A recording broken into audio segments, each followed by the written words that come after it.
É isso aí, pessoal. Sejam todos muito bem-vindos a esse talk semanal, sexta edição, um nosso tópico é Investimentos Brasil-Japão. A ideia é toda sexta-feira a gente ter esse bate-papo aqui, com exceção das sextas-feiras que antecedem, obviamente, os nossos workshops que a gente costuma fazer regularmente, mas a ideia é ter essa conversa aqui semanal, onde o Andreas ele tem algumas perguntas sempre para fazer aqui, baseada nas dúvidas que as pessoas mais fazem quando nos procuram, né, acerca dos investimentos.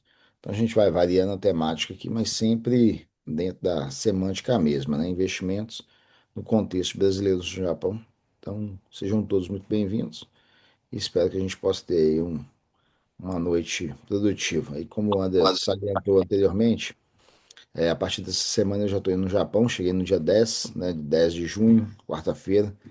Então, estou a partir aqui da minha casa em Gamagori. Eu estava no Brasil, fiquei 6 meses e 8 dias no Brasil, né? Como anualmente eu costumo fazer por conta de atividades que a gente tem no Brasil, isso demanda um tempo nosso, no nosso país, né? E é hora de volta aqui no Japão. É isso aí, Anders. Muito obrigado e sejam todos muito bem-vindos. Imagina, professor, eu que agradeço. Pessoal, só uma coisa, eu sempre preparo para essa conversa com o professor Marcelo um roteiro, né, sobre temas que são recorrentes aqui para a gente, né? Mas eu tenho Uhum. certeza que ao longo da conversa vocês também podem ter dúvidas, né? Eventualmente que vocês querem saber mais sobre esse assunto, etc. Então, nesse momento, se sintam à vontade, tá? Vocês podem tanto levantar a mão aqui clicando em reação, levantar a mão, quanto escrever no chat que a gente também vai responder pontualmente as dúvidas de vocês, tá bom? A ideia é que seja uma conversa mesmo, muito embora a gente tenha trazido, obviamente, aqui uma pequena pauta para ela, né? Então vamos lá. Isso. Professor, Sim. começando então, sobre essa questão de Nissa e IDECO, né? Tem muita gente na comunidade que já ouviu falar em Nissa, mas nunca Uhum. entendeu direito o que é. Outros nunca ouviram falar de IDECO. E a maioria Certo. não sabe que os dois eventualmente podem até ser usados ao mesmo tempo, né? Muito embora Uhum. depois eu quero ver o que você pensa disso, né? Então, Certo. por onde que você começa, professor, explicando o que são esses dois programas, NISA e IDECO? É. Geralmente, assim, a gente vai ter o grupo das pessoas que sequer sabem do que se trata, e vai ter o pessoal que faz uma ideia do que seja, mas geralmente, quando as pessoas elas já têm uma noção do nome Nissa ou Ideco, elas conectam que seja algum veículo de investimentos propriamente. Então não é incomum eu receber a seguinte pergunta: ah, eu estou querendo aprender a investir no Nissa, a investir é mais no Nissa do que no Ideco nesse aspecto, tá? Então, assim, eu estou investindo no Nissa. Ah, eu ouvi falar que o Nissa é um bom investimento. E aí eu costumo sempre, né, falar com as pessoas que o Nissa, tanto o Nissa quanto o Ideco, eles não são a princípio investimentos. Os investimentos são sempre os ativos que você vai adquirir. Você investe Boa. nos ativos, né? No caso do Uhum. Nissa, você pode investir, utilizando Nissa, em ações, fundos imobiliários, ETFs e fundos de investimentos. No caso do Certo. IDECO, você vai ter uma limitação de fundos mútuos que se enquadram no chamado IDECO. O que é o NISA e o IDECO? Ambos a gente chama no mercado de capitais, mercado financeiro, são contas de custódia. O que são as contas de custódia? As contas onde você vai comprar determinados ativos e vai escolher colocar esses ativos nessas determinadas contas, né? Então, o NISA tem uma funcionalidade, essa conta, que é a de isenção de impostos. E a do IDECO, quanto conta de custódia, ela tem uma funcionalidade que é de dedução de renda tributável. Você consegue reduzir sua renda tributável a partir do momento que você coloca dinheiro em ativos que vão ficar custodiados nessa conta IDECO, assim como você compra ativos que ficarão custodiados numa conta chamada NISA e ela te protege de impostos. E o IDECO te possibilita redução de impacto, redução na renda tributável. que é renda? O que é a conta de custódia, assim, para a gente fazer uma analogia simples e vocês compreenderem?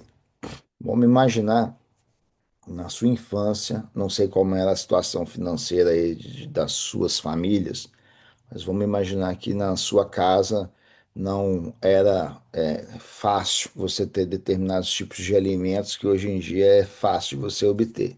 É assim, de você ter aí na tua casa. Então, se a gente vai para uma realidade do Brasil lá da década de 80, vamos pensar que você, na sua casa, você não tinha Yakult todo dia. Você pode, né? Você não tinha caixa de bombom todo dia na tua casa. Você era de vez em quando que tinha esse tipo de coisa, né? Um Yakult, uma caixa de bombom, alguma outra coisa ali meio excepcional.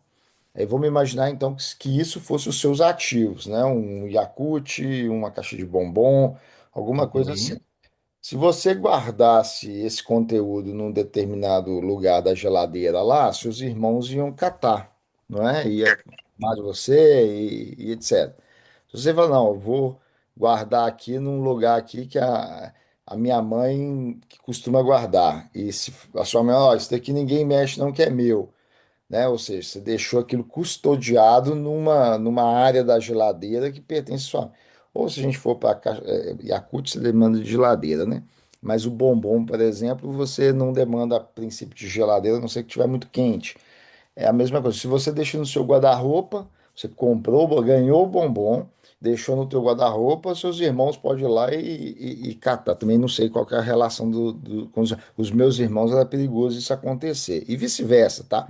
Também não era nenhum santo nesse aspecto, né? Então, tivesse de bobeira lá, um pegava do outro. Agora, se colocasse a mãe guardasse o bombom no guarda-roupa dela, igual eu costumava ganhar presente do meu avô dava presente, era geralmente o meu avô paterno era bombom, bala, essas coisas. Então ele não dava para todo mundo, ele dava para o aniversariante de ocasião. Se eu deixasse meu guarda-roupa, eu sofria o risco do Rodrigo, meu irmão, do Gustavo, meu irmão, ir lá e atacar o meu guarda-roupa lá e tomar o meu bombom, né? Ou uma parte dele, daqueles bombons. Então aí minha mãe guardava na parte dela. Aí ai de quem pegasse lá, entendeu? Então a minha mãe funcionava, né? A parte do guarda-roupa lá da minha mãe funcionava como uma conta de custódia, onde eu tinha um ativo bombom, né?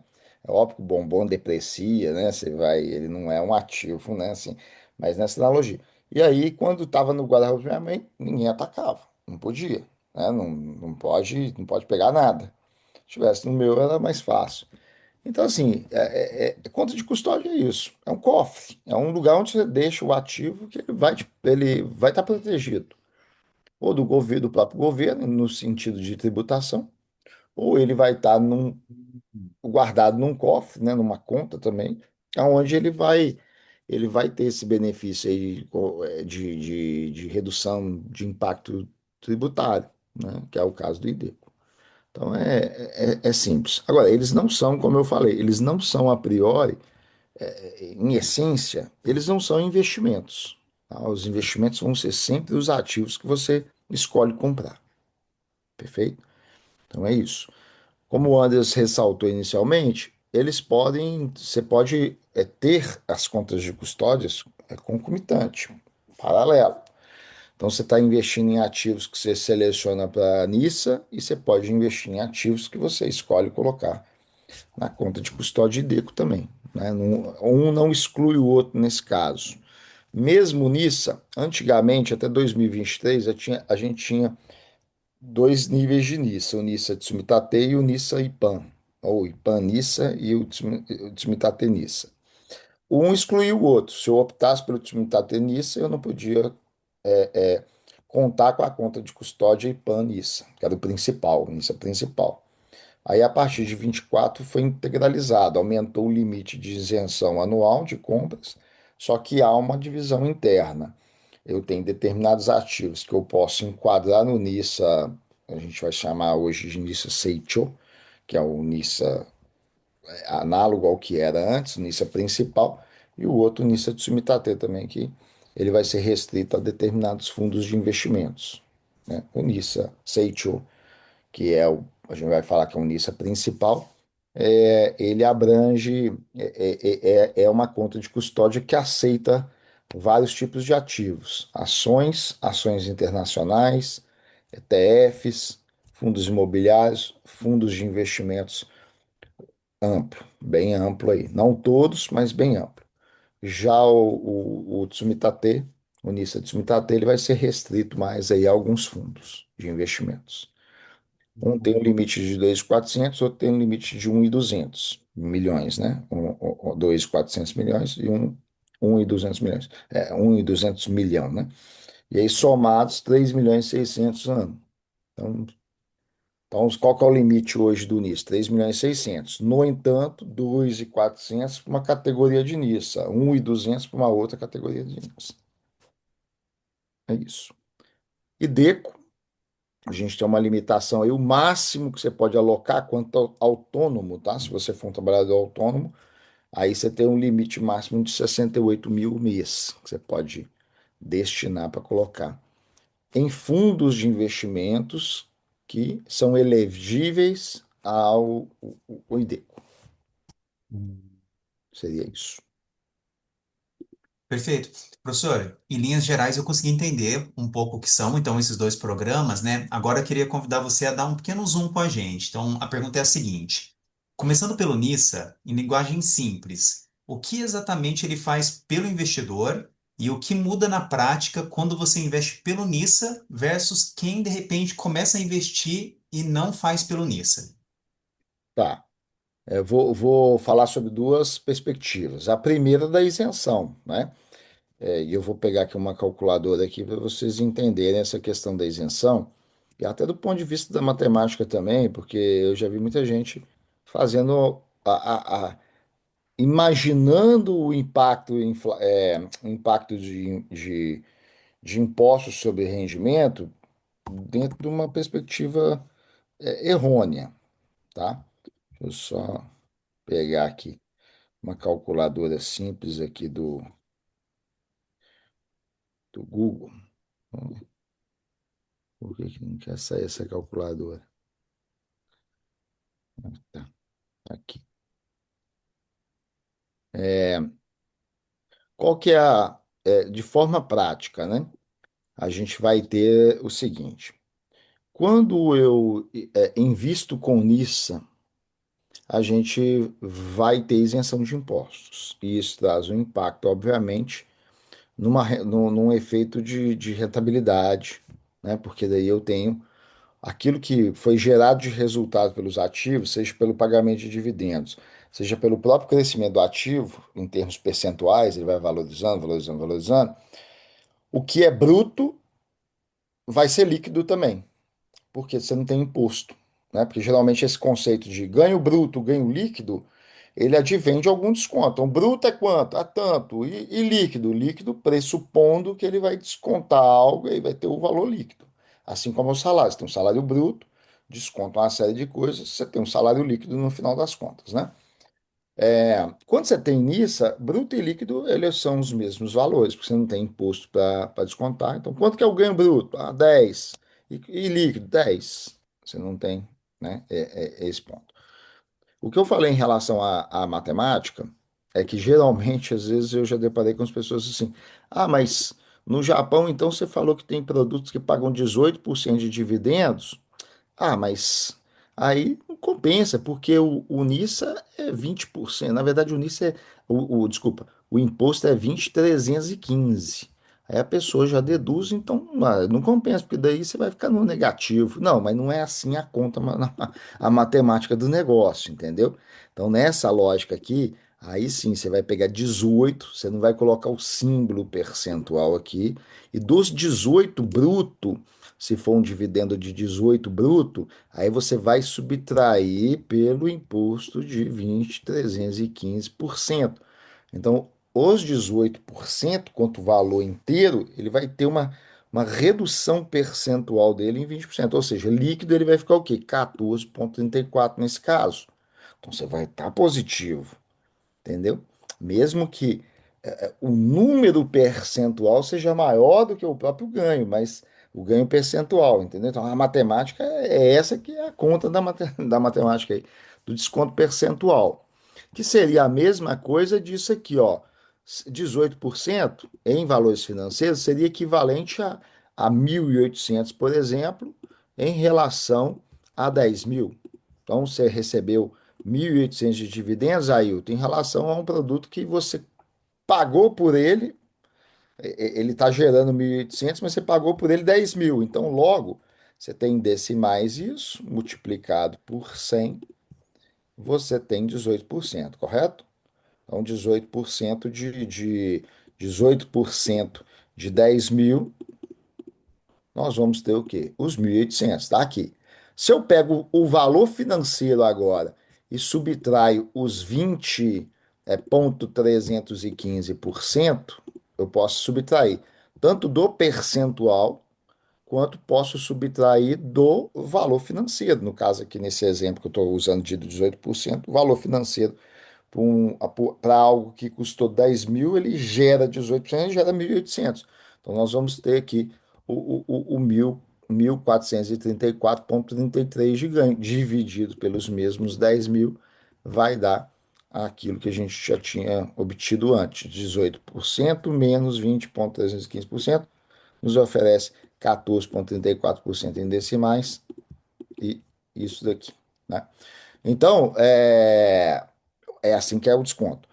Então, qual que é a vantagem quando você tem produtos que utilizam NISA? E por você utilizar a NISA, é que você, numa lógica de você reinvestir dividendos ou aproveitar também o efeito de valorização do ativo, onde ele vai gerando um ganho para você pela valorização, não pelo dividendo às vezes, mas pela valorização, e você usa a NISA, é que Uhum. você tem esse crescimento aí que pode, não necessariamente que ele pode refletir em um crescimento composto, vai ser bruto.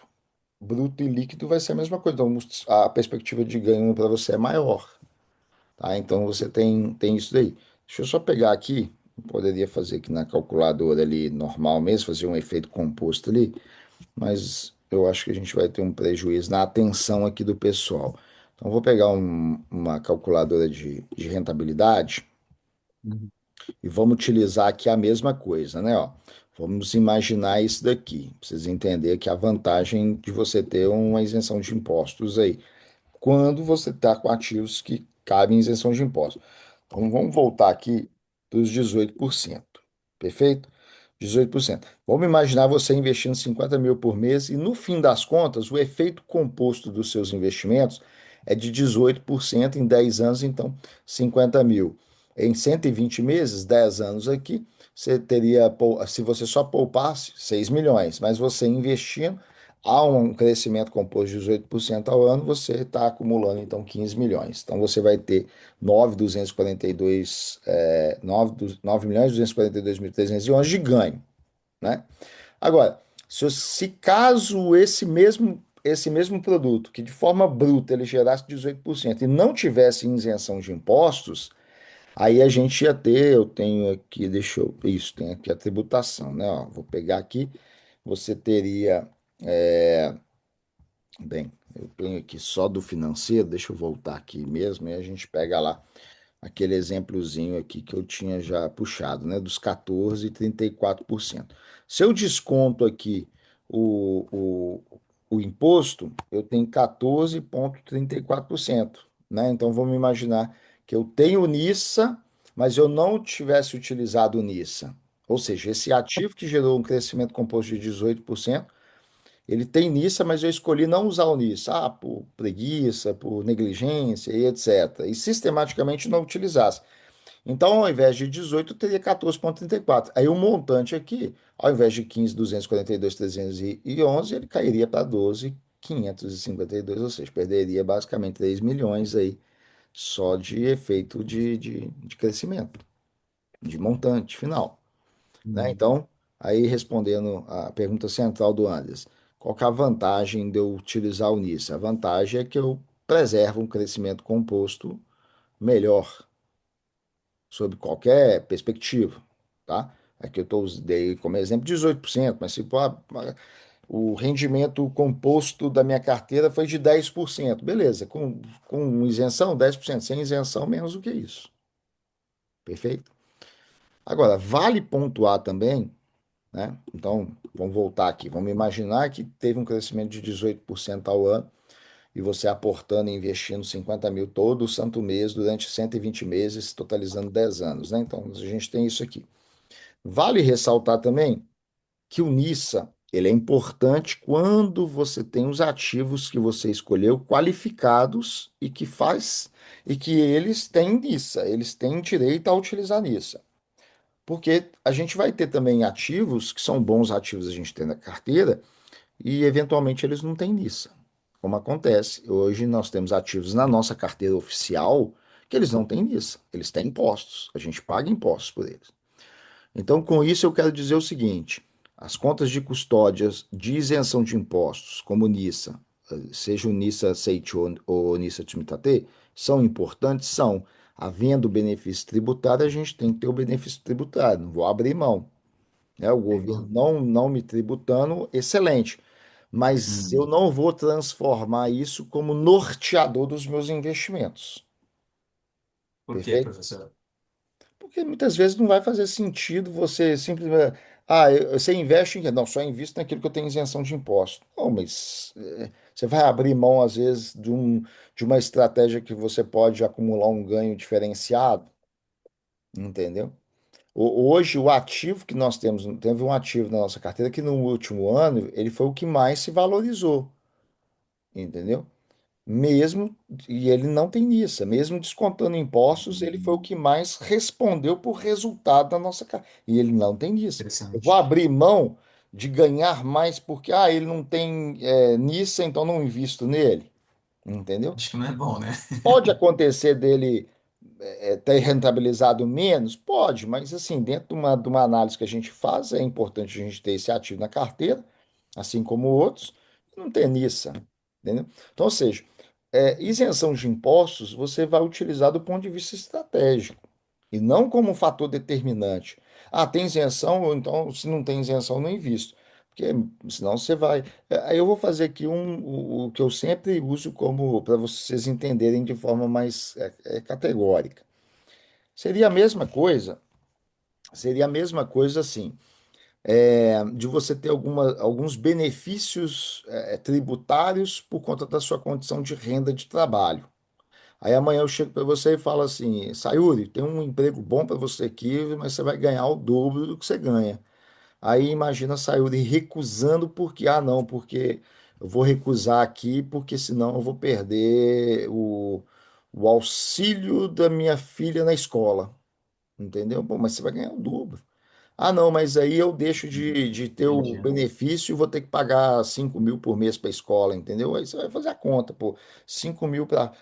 Mesmo que você tenha três filhos, igual eu tinha três filhos em idade escolar, três filhos, 15 mil por mês que eu pagaria daquela mensalidade lá da alimentação, fala 15 mil por mês vezes, ou seja, eu estou abrindo por conta de uma isenção de 18 mil por ano, 18 não, desculpa, 180 mil por ano, eu não vou querer ganhar o dobro do que eu eventualmente ganho, né? Vou querer manter o meu salário em torno de 3 milhões ao invés de 6 milhões, tá entendendo? Então, assim, Entendi. é óbvio que nem sempre né, nessa magnitude, nessa proporção, mas eu não posso transformar um benefício, uma isenção de algo, no fator determinante para o meu processo de escolha, se eu quero melhorar minha condição de renda ou não, né? Isso vale para trabalho. Eu recusar trabalho porque eu vou ganhar mais e eu ganhando mais eu tenho que pagar mais imposto ou eu vou perder alguma isenção que eu já tenho, não faz sentido. A gente vai buscar aquilo que do ponto de vista financeiro é mais estratégico para nós, mesmo que aquilo acarrete em você pagar um pouco mais de impostos, entendeu? Tá? Então, Mas não posso entender. dito isso, nós vamos utilizar a isenção de impostos com estratégia, de forma estratégica tática e não colocando um cabresco assim, não, eu tenho que investir só naquilo que tem isenção de imposto e se não tiver, eu não quero saber. Aí muitas vezes você vai Sim, ficar com uma rentabilidade medíocre porque você transformou a isenção como o fator central da sua tomada de decisão financeira. Agora, havendo Tem os ativos que fazem parte, que compensa a gente ter na carteira? Pô, tem. E eles têm NISA? Tem. Então não vamos deixar de usar o NISA, não. Na hora de aportar lá e classificar como NISA, vamos fazer o Cacunim se está marcado corretamente que estamos usando o NISA. Não vamos abrir mão dele de usar, não. Havendo, né, a isenção de impostos, nós não vamos abrir mão disso, não.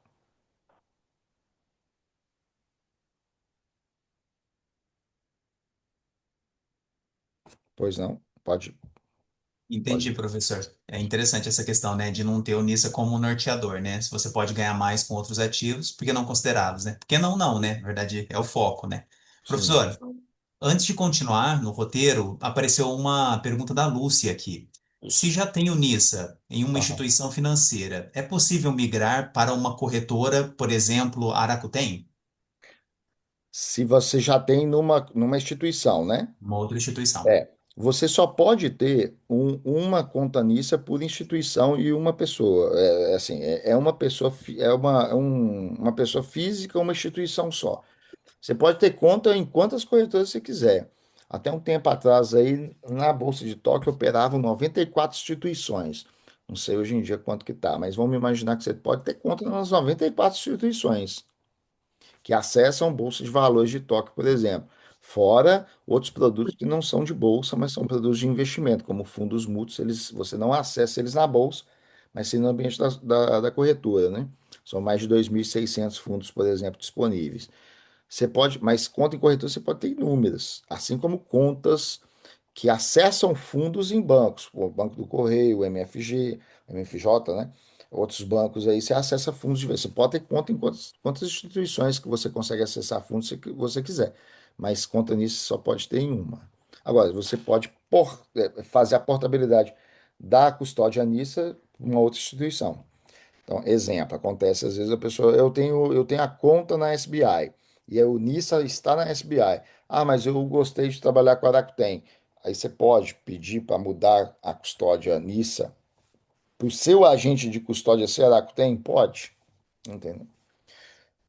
Pode, mas eu oriento que não. Se você já sabe comprar pela SBI, aí mantenha para Melhor, né? SBI, não vai fazer diferença nenhuma, não. Ao invés de lidar com a burocracia de fazer a transição disso para outra É, corretora, né, professor? Outra mantém. instituição, né? Mantém, mas eu vou orientar mais enfaticamente.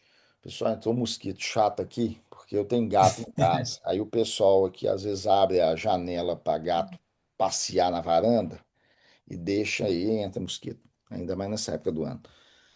E daqui a pouco eu dou um tiro nele aqui. Vou comprar aquela arminha de salto, tem um revolvinho de salto que você mira e tira no mosquito. É, aí, perdi o que eu tava falando. Esse mosquito tá me perturbando.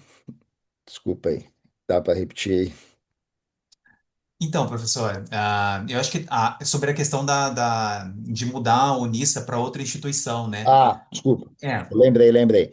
Eu ia falar que eu vou orientar assim, enfaticamente quando a pessoa, ela, por algum motivo, geralmente é atrelada à empresa. A pessoa se aí numa companhia, aí foi lá alguém do banco e abriram uma conta lá para a pessoa fazer lá o investimento dela também, e tal. Foi uma palestra lá de alguém de um determinado banco, a pessoa abriu a conta dela e o NISA ligado a um banco e não ligado à corretora.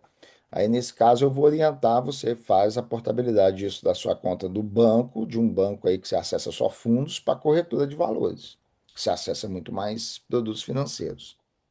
Aí, nesse caso, eu vou sugerir mesmo. Agora, se a pessoa ela vem com uma conta já aberta numa corretora e com a NISA no corretora, mesmo que não seja a corretora que nós utilizamos para orientar, que a Aracuten no caso, aí a Uhum. pergunta é: você sabe, você dá conta de fazer as compras dos seus ativos nessa corretora que você já abriu a conta anteriormente? Ah, não, eu consigo. Então continua com ela. Não é Melhor, né? condição, por exemplo, né? Aqui nós não estamos falando da mentoria, mas não é condição para você ser um mentorado meu, você tem que ter conta na Rakuten. Você precisa ter uma conta na corretora Exatamente. que você consiga comprar os ativos. Aí você pode ficar com a conta lá, com NISA lá mesmo, e beleza, show de bola. Entendeu? Indiretamente, você já acabou respondendo, professor, a pergunta da desculpa, da Aparecida aqui, que era sobre isso, né? Que ela ouvia dizer que a Aham. Rakuten era melhor se compensava, de repente, migrar para esse BI. Mas entendemos que não, né, É. professor? Não, não. A Rakuten, até aproveitando essa questão, é, nós fizemos opção pela Rakuten lá atrás. Ó, eu ensino a respeito disso, já tem 8 anos, tá? Em 2018 que oficialmente eu comecei a ensinar também os processos de abertura de conta em corretora. Aí, não eu particularmente, mas na minha casa, o meu filho mais velho, na época também, ele estava residindo no Japão. Então, na família, a gente tinha conta em SBI, Rakuten, K.com e Matsui. Quatro corretoras. Tá? Se Quatro você corretoras. pegasse um, outro, minha esposa e tal. A gente tinha conta, a família tinha conta em quatro corretores. Então a gente sabia os processos de cada um. Eu escolhi a Rakuten por, na época, e até hoje, na verdade, ela ser a melhor para qualquer impasse, dificuldade que nós, quanto estrangeiros, tivéssemos no processo de abertura de conta. Entendeu? Então, o Daracuten, por exemplo, foi a questão de nome. O brasileiro, por cultura ibérica, né, vinda de cultura nossa brasileira de Espanha e Portugal, você pega lá Dom Pedro I, você pegar o nome do Dom Pedro I, era 21 nomes ao todo. O último era o primeiro. É Dom Pedro, não sei das quantas, não sei das quantas, Francisco, Pedro, Xavier, não sei, e tal, e primeiro. Então a gente tem essa cultura de nome composto e nome do pai, nome da família da mãe e nome da família do pai, correto? Então um nome extenso, que é diferente da cultura japonesa, que é o nome e o sobrenome da família do pai, geralmente. Simples, e kanji ainda. Então, caso tivesse esse problema de assimilação do nome, e lá atrás ainda, você não é igual hoje. Depois as corretoras mudaram para você, na hora de preencher o cadastro inicial, você colocar conforme, tá? Em Romandi mesmo, colocar em Romandi o seu nome conforme está no Zero Card. Antigamente não, antigamente você tinha que colocar tudo em katakana e fazer a transcrição, ou seja, katakana duas vezes. Na hora que você escrever seu Sim. nome, no espaço lá destinado à escrita japonesa, em katakana, se era nome estrangeiro. E depois ainda escrever a mesma coisa em katakana também. Hoje em dia não, você vai colocar em romandi e vai colocar em katakana. E você pode colocar seu nome hoje inteiro. Antigamente você já tinha que cortar a quantidade de letra que ia no teu nome. Então você costumava ter um processo de a SBI te ligar ou te mandar carta e a carta ia para o correio e o correio você tinha que validar aquilo e tinha problemas. Por exemplo, a SBI fazia a comunicação dela sempre pelo correio. E enquanto a Rakuten fazia pela comunicação online. Então acontecia casos assim, da pessoa recebia, aí lá atrás você não podia colocar nada em Nomadi, tinha que ser tudo em katakana. Por se tratar de conta do corretor, então você chegava lá para pegar a correspondência no correio, seja de liberação de conta ou para restauração de algum procedimento, chegava lá no correio, você não recebia em casa porque você trabalha, correto? Aí você ia se dirigir numa agência do correio. Chegava lá, estava o seu nome em katakana na carta. E você chegava com o seu documento, você não tem documento em katakana seu. O único documento que você tem de comprovação, ele está em Romandi, que é o Zario Card. Zario Card, eu não conheço ninguém que tem Zario Card com katakana, correto? Todo mundo Zario Card é Romandi. Aí você chega no correio para apresentar o seu nome. Vamos imaginar, Andreas Maeda, tá lá, em Romandi o documento dele. Só que a carta estava em katakana. Por quê? Porque você, quando preencheu, teve que preencher, antigamente só podia katakana. Aí acontecia da mulher do não, não é o mesmo nome. Você tem que ter algum documento que é em katakana, porque a carta aqui é em katakana. E não liberava, acontecia isso. Aí a pessoa tinha maior dificuldade para abrir conta ou para fazer algum ajuste, caso chegasse uma nova carta com os procedimentos de ajuste. Aí a Rakuten era mais fácil. Aí nós escolhemos a Rakuten. Mesmo a Uhum. SBI para japoneses, sendo a número um, entendeu? Então foi o primeiro grande questão, porque o pessoal, mas a SBI é a maior do Japão. Os japoneses usam SBI, mas você é japonês? Você não é japonês. Você tem o seu nome, o seu documento está em japonês, é kanji, o nome da sua família. Mas meu nome é Kiyoshi Tanaka, tá? Mas o seu documento quando estrangeiro está em kanji não tá, então. Então você ia ter problema. Então aí a gente selecionou de ser a Rakuten por conta disso. Era mais fácil. E a Rakuten, ela, na medida do possível, ela fazia todo o procedimento online mesmo. A SBI corria o risco dela te ligar. Ah, mas eu sei falar japonês. Beleza, mas ela podia te ligar no horário de trabalho, É, entendeu? E nunca validar. Então tinha esses pontos aí. para que eu tenha trouxe algumas facilidades, né? É, sim. Professor, ainda em Nissa, mas agora dando um pouco mais de foco, talvez na persona do brasileiro investidor no Japão, né? Você mencionou que o limite vitalício do Nissa são 18 milhões, né? Para um Uhum. brasileiro que aporta mais ou menos 30 mil ienes por mês, quanto tempo leva para ele atingir esse limite do Nissa? E o que que significa em termos de imposto economizado ao longo desse período? Quanto que ele economizaria em Nissa, ele economizaria através do Nissa nesse período? Então, você fala que é o limite que o brasileiro poderia, limite médio, né? Assim, aí depende muito da capacidade de investimento da turma, né? Porque se você tem um limite anual de 3.600 e Ok. vamos imaginar que você consegue investir 3.600, né? Então você pressupõe que você ganha muito mais do que isso, né? Você ganha bem e você consegue guardar bem.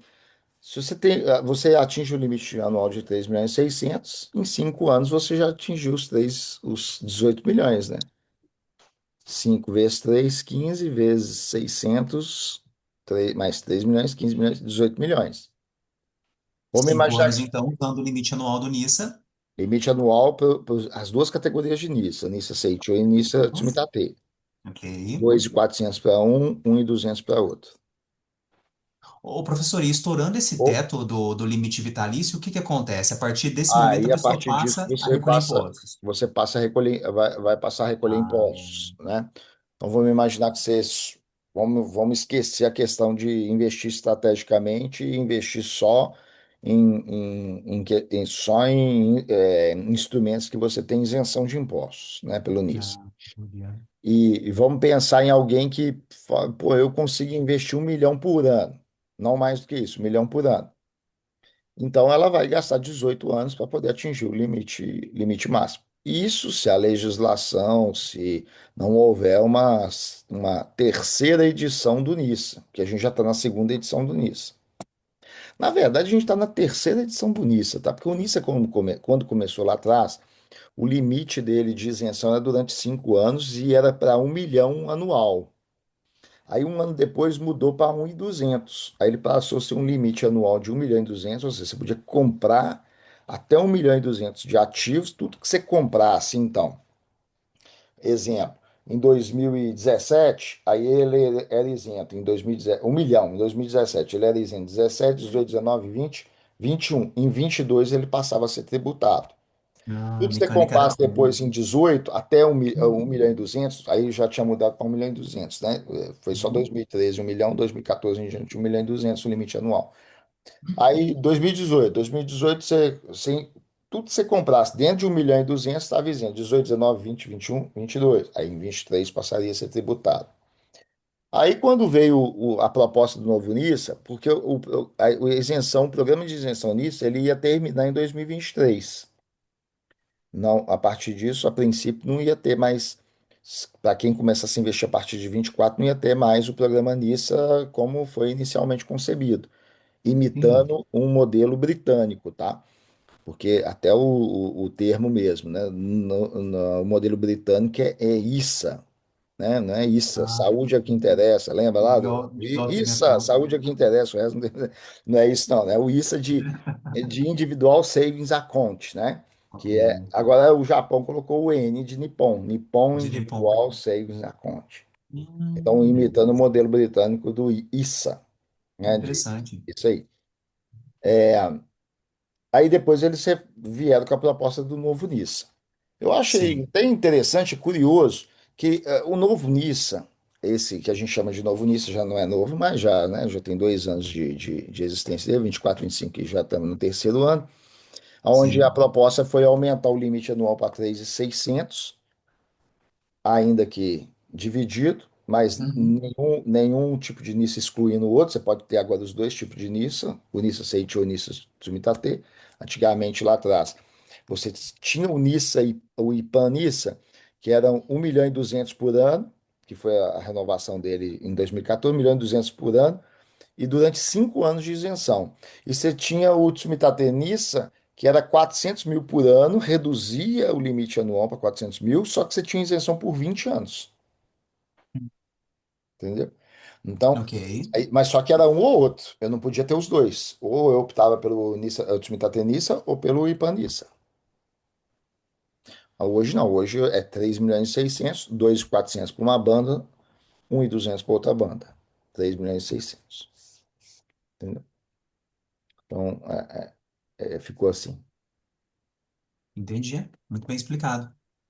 Professor, agora, Uhum. dando um out, então, eu entendi que o NISA ele serve para mim, então, como um programa de isenção de impostos, né? Então, Sim. aqueles 20% que eu pagaria, né, em cima dos ativos, contanto que Uhum. eles estejam classificados com o NISA, eu não pago, né? Sim. Agora, eu quero saber um pouquinho sobre o IDECO. Então, ele Tá. funciona de forma bem diferente do NISA, né? Você mencionou que as contribuições são dedutíveis do imposto de renda. Como que funciona esse mecanismo na prática para um trabalhador brasileiro no Japão? IDECO. Outro dia até pontuei, e eu já estou aqui no Japão, só que ainda me esqueci desse detalhe, que eu tenho um arquivo no computador lá no outro andar aqui, no computador de mesa, para eu fazer esse exemplo. Uhum. Esqueci mesmo, mas eu tenho para dar o exemplo bem, bem realista para vocês em relação a isso, tá? O IDECO, no caso, ele não vai funcionar como isenção de impostos, ele vai considerar como a custódia IDECO, diferente da NISA, ele vai funcionar como uma forma de você ter uma conta de custódia com características previdenciárias. Ok. Embora investimentos, a priori, todo investimento é em característica previdenciária, correto? Fato.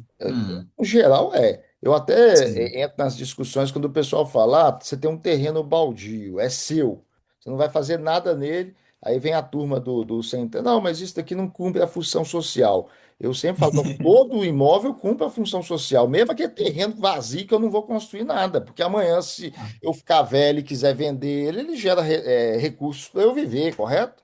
Então, sim. todo imóvel, mas que você não está usando ele, ele cumpre a função social. Então, ou seja, qualquer patrimônio que você tem, ele, em última análise, ele é algo previdenciário. Ele vai te socorrer na fase da velhice, correto?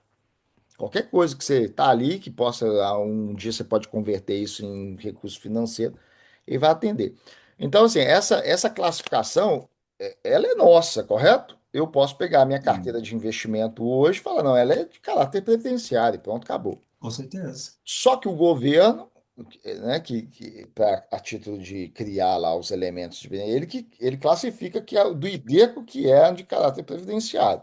E por Ok. ela assumir, então, como conta de custódia, ela é a conta que você vai escolher ativos dentre um determinado número de ativos que você pode escolher, se não me engano, são 38 fundos mútuos que você pode escolher, dentre mais de 2.600 que são elegíveis a você colocar na custódia NIS.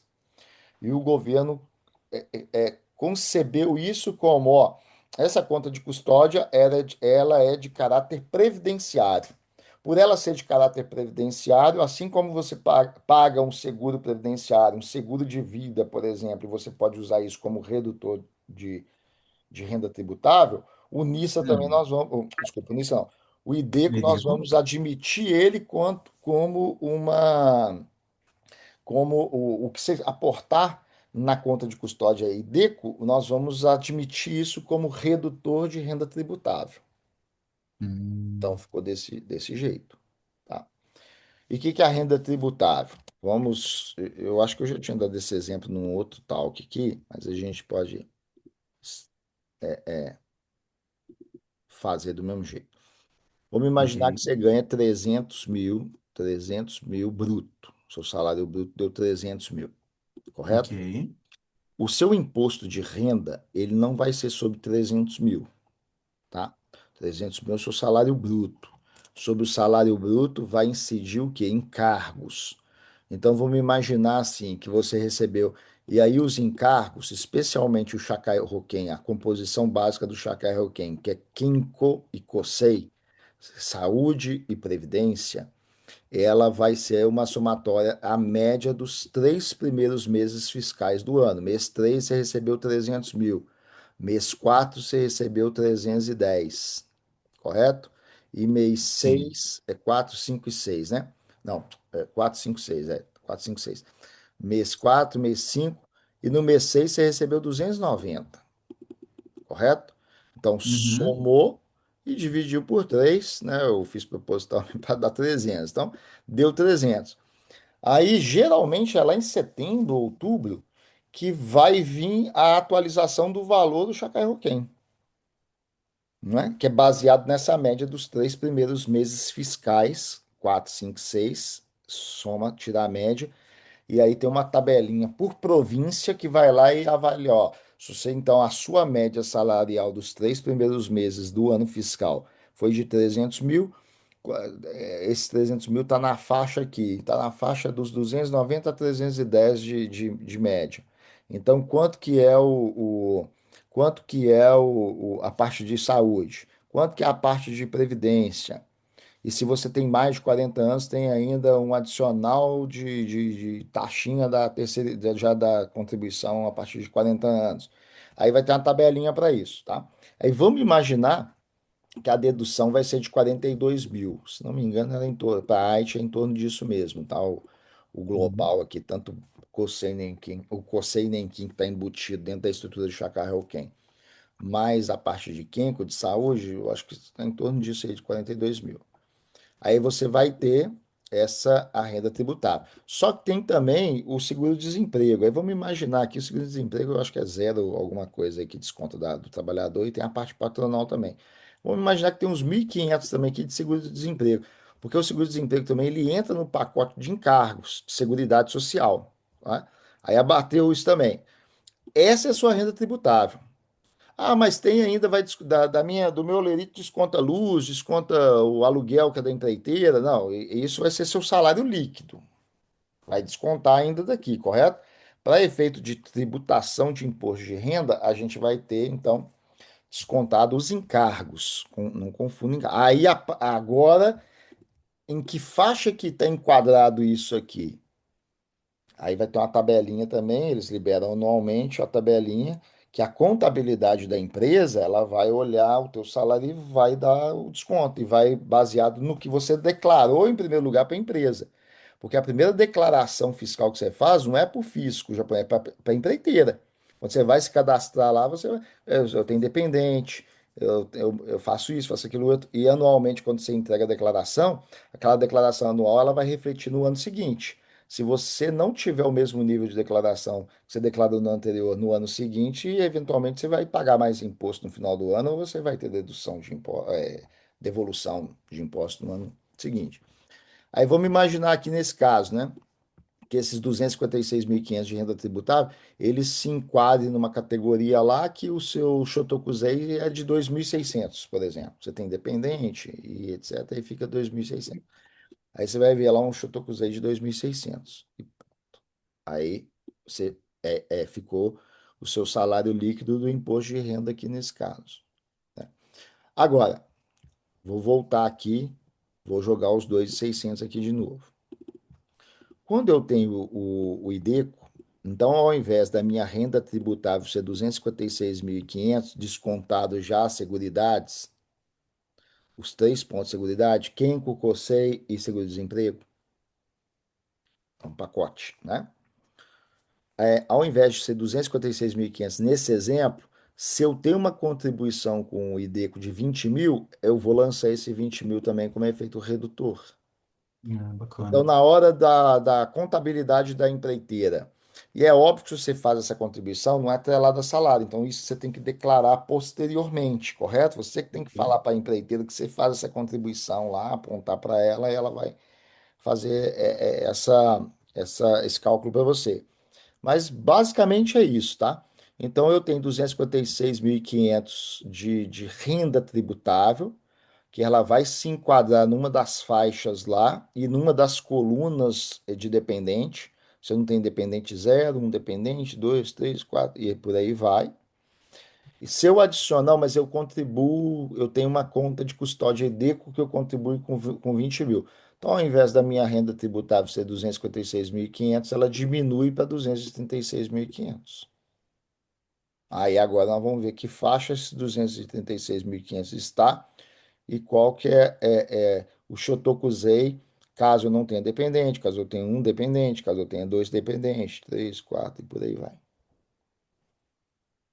Perfeito? Então seria esse ponto aí. Tá bom, professor, bem explicado. Professor, a próxima questão, eu até, pessoal, quem tiver com dúvidas aqui pontuais sobre NIS e DECO, também podem perguntar, tá? Eu estou seguindo um roteiro aqui, mas a gente está aqui para conversar com vocês. Professor, é o seguinte, tem uma característica do IDECO que acho que ela eventualmente pode assustar, principalmente o brasileiro no Japão, né? Que é o Uhum. fato do dinheiro ficar no IDECO bloqueado até os 60 anos. Então, para o brasileiro que está no Japão, mas pensa em voltar para o Brasil um dia, você acha que isso é um problema real ou existe uma forma de pensar sobre isso que muda aí a conta ou a exposição? Se você vai ter uma espécie de poupança forçada. Tem gente que gosta da ideia de poupança forçada. Ah, pelo menos eu tenho alguma coisa para pagar, pelo menos eu não vai ficar preso, vai evitar eu fazer bobagem com dinheiro. Bem, eu não gosto de pensar nessa ideia que você precisa de uma poupança forçada para você fazer algo na vida, né? Eu acho que quando você se educa financeiramente, você se educa para quê? Para ter autonomia. Aliás, todo processo educacional é para você ter algum tipo de autonomia, você ter controle sobre a situação e etc. Esse é um fator que eu vejo como negativo numa conta de custódia Edeco, tá? É o fato de você ter ter recurso imobilizado ali e você não poder fazer uma gestão mais eficiente disso que você Hum, vai acumulando, tá? interessante. Então você tem esse ponto aí. Tem um outro ponto que eu aí vai ficar faltando aqui essa parte que eu tô sem o material aqui para exemplificar para vocês, é aonde eu avalio, e eu já tirei essa conclusão lá atrás, quando eu entrei para entender mesmo, eu vou entender o IDECO aqui para ver se eu coloco ele na minha estratégia pessoal de investimento ou não, né? É, e aí eu fui colocando uma série de fatores que aí eu definitivamente, mesmo que eu me enquadrasse em todos os aspectos, né, eu decidi não, eu não tenho IDECO, tá? Eu não tenho IDECO eu pessoalmente eu não tenho IDECO. Mas assim, o que que eu vejo que seria interessante de ter a custódia IDECO? Optar por comprar ativos e classificar abrir, né, a custódia IDECO e colocar ativos nessa custódia, nessa conta de custódia. Sim, Renda acima de 4.400.000 no ano, certeza que vai continuar trabalhando e mensalmente contribuindo com o IDECO até os 60 ou 65 anos de idade, e que a contribuição que você fará comprando ativos que podem ser enquadrados na conta de custódia IDECO, ele represente no máximo 15% da sua capacidade de investimento. Não é 15% da sua renda, não, 15% da sua capacidade de investimento. Ou seja, pô, eu posso investir 100 mil por mês, então no máximo 15 mil para IDECO, entendi. entendeu? No máximo 15 mil para IDECO, na perspectiva de continuar contribuindo até os 60, 65 anos de idade, ininterrupto, tá? Porque se você também, eu vou começar a fazer IDECO, mas depois eu vou deixar o dinheiro lá. Os ativos que você está investindo são de renda variável. O IDECO não é renda fixa. A sua É, contribuição que você faz, seja de 20 mil por mês, 240 mil por ano, você pode usar isso como redutor de impacto tributário. Mas o investimento são nos ativos, nos fundos. Renda variável, se você corta o fluxo de investimento também, você traz o impacto de risco de oscilação de mercado. Então é importante você alocar num sistema como esse se você tem a convicção que você vai continuar, ainda mais em algo que você não pode liquidar. Você parou, você interrompe o processo, mas você não liquida, exato. entendeu? e a estrutura feita em engenharia entre governo e instituições financeiras fez o desenho, ó, eu te isentei de impostos, agora você não pode ficar sacando isso aí, não. Sim. É a Entendeu? contrapartida, né, professor? Contrapartida. Toma lá da cá, né? Isso. Agora, a minha opinião em relação à estruturação que foi feita de IDECO, um bem bolado entre governo e instituições financeiras para elas lucrarem. Bem provável. Só isso, Sim. tá? Você me pedir análise fria desse processo, Hum, entendeu? Ou bem sim. bolado de governos com instituições financeiras, como acontece em todo lugar do mundo. Não pense que no Japão é diferente, não. O conchavo entre governo e instituições financeiras aqui também acontece do mesmo estilo. Tá presente, né, Do professor? mesmo nível que acontece com chavo de JBS dos irmãos Batista com o governo federal do Brasil. Mesma coisa, entendeu? Mesmo que com chave que trava um monte de coisa, mas os caras vão sempre se beneficiar. Eu vou dar um exemplo aqui da carne, né? Você pega aí a carne brasileira, o Brasil não consegue exportar carne bovina para o Japão de jeito nenhum. Hoje vem Verdade. comissão, vem governo de estados produtores, como veio o governo de Goiás ano passado, tentar abrir as portas, vem governo federal, governo federal assim, vem o Itamaraty, vem gente do Ministério da Agricultura, vem aquela firula toda fazendo que, pô, tá fazendo de tudo para poder liberar o fornecimento de carne brasileira para o terceiro maior mercado consumidor de carne bovina do mundo, tá? Estados Unidos, China, Japão, nessa ordem, os maiores consumidores de carne bovina do mundo, né? E, pô, um baita mercado. E o Brasil não consegue, né? Só que quem manda carne adoidado aqui para o Japão, seja via Swift, que é uma produtora da Austrália ou dos Estados Unidos, é a JBS dos irmãos Batista, entendeu? E os irmãos Batista, a gente sabe, tem um conchavão com o governo. Então, enquanto o Brasil, quanto país, e os seus diversos produtores não conseguem mandar carne para o Japão, tranquilo, porque a JBS dos Irmãos Batistas, via suas subsidiárias nos Estados Unidos, Canadá e Austrália, principalmente, manda carne adoidado para cá. Então, ou seja, você tem brasileiro ganhando dinheiro, você tem uma estrutura brasileira ganhando dinheiro a rodo com exportação de carne para o Japão. Só não é o Brasil quanto país. Entendeu? Então, assim, a quem que interessa, o Brasil nunca conseguiu, o governo não trabalhar efetivamente para mandar carne com força para cá. Porque se começar a mandar carne brasileira para cá, a JBS perde uma fatia que ela basicamente domina de mandar, né, dentre as produtoras brasileiras, só que partindo de outros países, ela manda carne para cá tranquilo. Aí voltando para a questão de banco, banco é isso. Então o IDECO na minha visão, o IDECO ele foi concebido mesmo como uma grande jogada aí de governo e especialmente beneficiando o sistema financeiro japonês. E uma contraparte de trazer um benefício tributário também como elemento de redução de impacto tributário aí na renda das pessoas, né? Entendeu? Mas quando a gente olha no geral, eu particularmente não me sinto estimulado a colocar ainda que uma fatia pequena do meu capital alocado em IDECO. Perfeito?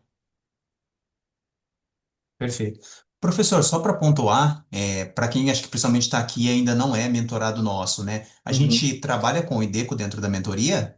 Não, como eu falei, né? A gente não orienta Ok. efetivamente trabalhar com IDECO dentro da mentoria, tá? A gente não aborda. Aí até por conta dessas questões mesmo aí da nossa visão do que é mais interessante para o brasileiro, quanto imigrante, tá?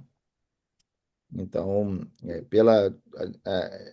pela não flexibilidade em manusear ativos uma vez alocado na própria estrutura de IDECO, você não tem tanta liberdade posteriormente para poder liquidar esse ativo, trabalhar de forma estratégica realocando isso em outro tipo de conta, entendeu? É algo que você escolhe. É, e por que que eu chamo a atenção da questão de um dos pontos, tá? Onde eu, assim, pô, começa a pensar em Deco, eu não quero pensar em Ideco, tá? Assim, já sou claro com tudo meu. Eu não tô nem aí para Ideco, pode ter lá, eu não coloco um centavo, não quero nem abrir a custódia de Ideco.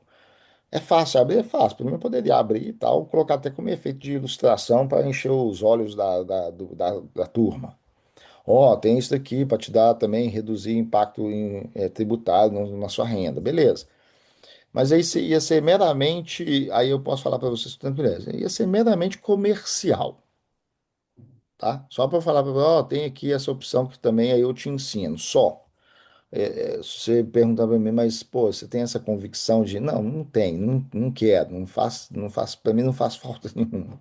Ah, mas tem, não tem, não quero alocar recurso nenhum a título de ID para ter essa isenção, não quero, entendeu? Então, assim, se eu tivesse, ia ser meramente comercial aqui no intuito de mentoria. Mostrar para você, ó, eu também ensino isso daí. Ó, o cara também ensina IDECO. Ó, eu sou doido para aprender IDECO porque o japonês trabalha comigo, ele fala de IDECO comigo. Ah, beleza, é somente ia ser só isso, dentro dessa minha concepção aí, né? Muito bom, professor, bem colocado. Professor, boa Pois não. noite. É a Priscila. Pois não. Posso fazer uma pergunta para o senhor? Opa, à vontade, Priscila. Que nem o senhor falou assim que o JBS ele vem para cá, não ele propriamente, ele vem por intermediário por terceiros até entrar no Ah, Japão. ele vem diretamente pelas suas subsidiárias, né? Que são Ah, em outros países que não seja o Brasil.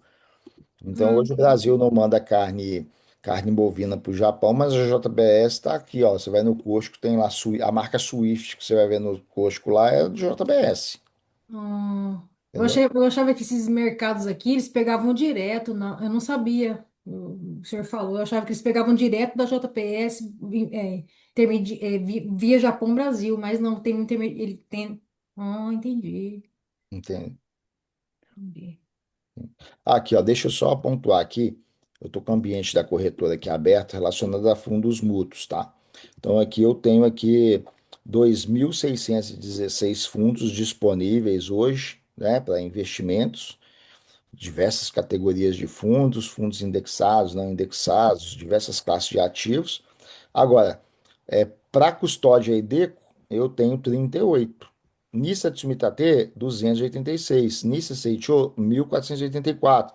E DECO, 38. Então, eu vou ter 38 fundos mútuos,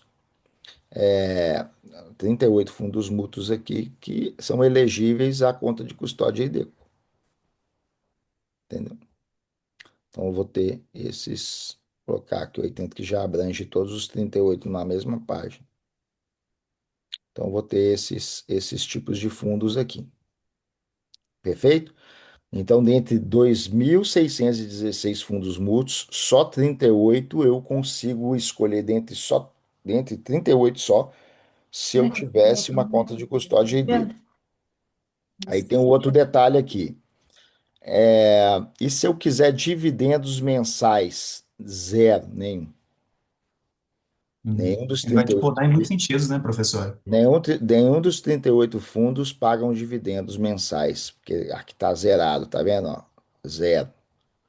Como eu classifiquei os 38 do ID com os 38 do ID. Então, assim, esquece a lógica de dividendos mensais.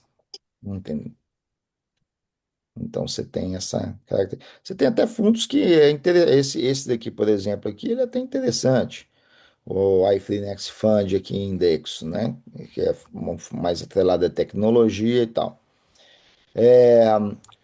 Então, assim, é interessante, o próprio do SP500 também é interessante aqui quanto ativo. Mas você fica muito limitado à questão da liquidação de uma carteira, de uma alteração de gestão ali, de você fazer uma gestão desse patrimônio, entendeu?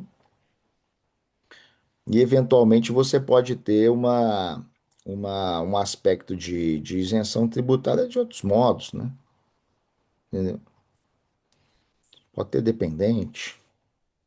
pode arrumar mais dependente, e aí você começa a ter isenção tributária também, você começa a ter um redutor de impacto aí.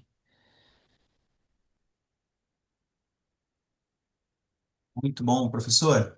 Ou você pode Seguindo aqui. investir mais, né? Porque é igual eu sempre falo.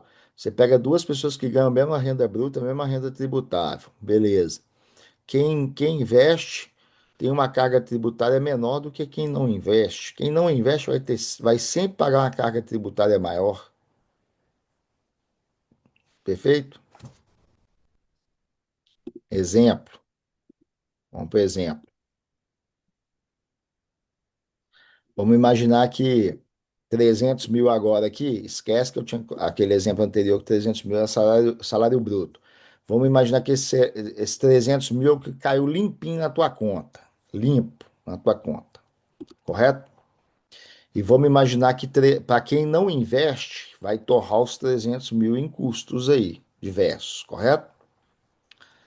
Vai gastar. Tudo que ele compra, tudo que ele compra, um onzeavos, tá em, um onzeavos é o chorrizei. Vamos imaginar um chorrizei de 10% para tudo, tá? Então você divide isso daqui por 11. Então desses 300 mil, tudo que você comprou, se tudo tiver a líquida de 10%, daqueles 300 mil que você torrou no mês, 27.272 é o chorrizei embutido nas coisas que você foi comprando, que está ali nas coisas que você foi comprando. Beleza? É isso. Então vamos imaginar a pessoa que também ganha mesmo salário líquido de 300 mil, né? Só que ela consegue guardar aí 80 mil. Com 80 mil ela não vai gastar, ela vai investir. Só dela guardar já é um benefício, só que ela, além dela guardar, ela ainda vai investir. Então ela não vai gastar, ela não vai consumir 300 mil, ela vai consumir menos, ela vai consumir 220. Se esses 220, então, ela vai gastar com um monte de coisa, e essas coisas têm um imposto, um onzeavos disso é imposto. Então, divide por 11. Então, enquanto o que é o gastão, que não guarda nada, está torrando toda a renda bruta, a renda líquida dele que ele recebeu, está dando 27 mil e alguns quebrados, nesse caso aqui é 20 mil, 7 mil a menos. Tá? Então, 27.272, ó, dividido por 27.272. Então, nesse caso aí, quem conseguiu guardar 80 mil para não torrar esses 80 mil com nada e consegue viver com os 220, vai pagar, né, sobre esse consumo, está tendo aqui uma carga tributária de 20 mil. É aquele que torra os 300 mil, não separa nada para investir, está tendo a carga tributária de 27.272 ali atrelada ao consumo, né? Então, quem investe está tendo uma carga tributária 26% menor do que quem não investe. Então, daí que a gente tira a conclusão. Quem investe tem uma carga tributária proporcionalmente menor do que quem não investe. A ponto de eu poder afirmar: se você não investe, se você nem guarda dinheiro, a sua carga tributária no Japão proporcionalmente já é maior que a minha, que invisto Sim. e A guardo. desvantagem por não investir, né? Exatamente. Né? Às vezes as pessoas não pensam nisso, mas eu acho que isso tem um efeito didático, né? A pessoa ouvir, fala, você não guarda dinheiro, não, você não investe, então você já paga mais impostos do que eu, De repente proporcionalmente é um falando. chamado para reflexão, né, Proporcionalmente professor? falando, né? Proporcionalmente falando, É, obviamente, né? Assim, dentro de guardado as proporções do ganho. Em termos de sim, carga mesmo, carga percentual. Quem não guarda, especialmente quem não investe, porque quando você investe ainda você tem o efeito do rendimento, né? Então você pega naquele caso, eu já, dos 220 que eu gasto para viver, que eu consigo ter uma vida mais comedida, 220 a minha carga tributária é de 20 mil. Quem consome os 300 mil de renda líquida, 27, 27, mais de 27 mil. Então já tem uma carga tributária maior. Só sim. que se eu estou investindo 80 e está gerando rendimento, eu ainda tem esse efeito ainda de compensação e que vai atenuar o impacto inflacionário, desculpa, o impacto tributário, de carga tributária que eu estou tendo. Então você maximiza ainda mais ainda essa diferença,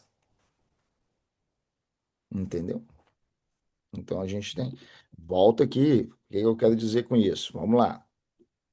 Ó, então, vocês vão entender. Eu ganho. Vou pegar aqui o Anders como exemplo. O Anders ganha 300 mil, só que o Anders não guarda nada e torra tudo. Não é o caso, tá? O Anders é disciplinado aí, ele é rico. O Anders é rico. Então vamos lá. Então o Anders torrou tudo e a gente entende que tem nesse consumo tem o chorrisei e a gente pode padronizar o chorrisei a 10%. Então a gente sabe que a carga tributária do Under sobre o consumo foi de 27.272, correto? Então tá dado isso aí. Já aí eu vou me utilizar como exemplo aqui. Então eu também ganhei a mesma renda líquida, 300 mil, só que eu estou separando 80 mil aqui para fazer investimentos e estou vivendo com os 220. Se eu estou consumindo 220, embutido aqui, eu vou ter um onzeavos também, que é o chorrisei. De tudo que eu gastar aqui dentro desses 220, eu vou estar com 20 mil aqui, pagando 20 mil, correto? De chorrisei. Então seria isso. Só que eu peguei aqueles 80 mil, né? Eu peguei aqueles 80 mil lá. Se eu pego os 80 mil que eu estou fazendo investimento, vamos imaginar que esses 80 mil está gerando para mim, para usar só dividendos. Ele tá gerando para mim 1,65. Quanto que a gente tem de dividendo hoje? 1,5, vai, vou colocar 1,5. 1,5 de dividendos. Então, os 80 mil que eu coloquei para investir no mês, ele está gerando 1,5 de dividendos para mim, tá? Então, eu já começo a ter um efeito ainda mais redutor. Pelo rendimento, eu ainda se isso daqui é a carga tributária do meu consumo de 220 mil e os 80 mil ainda coloquei para render dinheiro para mim, então vou utilizar isso aqui como ainda um fator que vai ir atenuando isso aqui, né? Então, ó, eu já começo a ter uma carga cada vez menor. E aquilo que eu comprei 80 mil naquele mês, ele vai gerando para mim 1,5 em dividendos no mês seguinte, no outro, no outro, no outro, no outro. Então eu vou tendo um efeito redutor aí desse fluxo de caixa negativo pela carga, tá? Ah, Marcelo, mas não compreendi muito bem a matemática. Não, não importa, tá? O que importa, então, é que quem investe vai ter uma carga tributária menor do que quem não investe. Isso é fato. Quem guarda, quem guarda já tem uma carga tributária menor do que quem não guarda. E se investe, que daí vem o rendimento, que ele vem então diminuindo e anulando essa carga tributária, se a gente pensar numa lógica de fluxo de caixa negativo e positivo, né? Entendeu? É isso. Então Bom, invista. Não seja daqueles que vão ficar, o imposto no Japão tá difícil. O governo só quer tributar a gente. Aí fica choramingando quando vê um político e fala: não, os estrangeiros têm que pagar o dobro. Não, mas a gente trabalha, a gente já contribui, então quer dizer que. Entendeu? Aí você evita entrar nesses discursos aí infrutíferos. com certeza. Professora, dando um out então de novo, saindo um pouquinho de Nice e Deco e tratando Uhum. de novo de um mito que você pontuou lá no começo da conversa. Você Uhum. disse que fundos mútuos de gestão ativa, distribuidores de dividendos mensais, tinham perdido nisso em 2024. Tem Sim. gente que escuta isso, né, ouve isso e pensa, né? Então o NISA não serve para nossa estratégia. Essa conclusão ela tá certa, professor? Então, se não tem o NISA, não serve para nossa estratégia. Isso tá certo? Isso é um pensamento certo? Não, aí você fala em relação aos dividendos mensais, né? Isso, os É, fundos que deixaram que distribuem e isso. deixaram de ter NISA, perdão. É. Isso. Não porque assim, os fundos eles ganharam uma eficiência, porque pensa assim, os fundos até 2023, fundos de dividendos mensais, eles tinham NISA. Com o novo Ok. NISA, eles deixaram de ter NISA. Uhum. Obviamente que a gente vai ter as pessoas que pensam assim, ah, então eu não vou investir tanto nele porque não tem NISA mais, então não é interessante.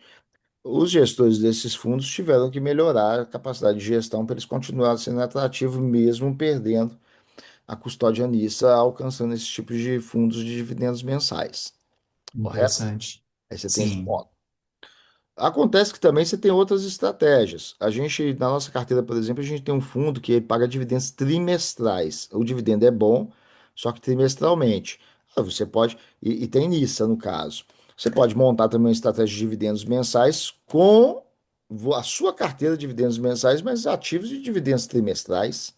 É só ter ativos com trimestres distintos um do outro, entendeu? Eu ter três fundos, um paga no mês um, no mês 4, no mês 7, no mês 10. O outro paga no mês 2, no mês 5, no mês 8, no mês 11. E um outro paga no Uhum. mês 3, no mês 6, no mês 9, no mês 12. Pronto, tem três Uma ativos composição possível, né? trimestrais, e eu Uhum. todo mês estou recebendo dividendos. Uhum. E eventualmente eles podem ter nisso, tá? É assim, estou dando um exemplo, não necessariamente que é a melhor estratégia, entendeu? Seria isso aí, né? Mas fato aqui, para voltar no IDECO, que a gente tem 38 fundos elegíveis a IDECO, que você pode comprá-los e colocar na custódia IDECO. E aí tem que ficar até ciente que você vai estar em um efeito contributivo e redutor de impacto tributário, de renda, só que você só mexe nesse capital acumulado aos 60 anos de idade.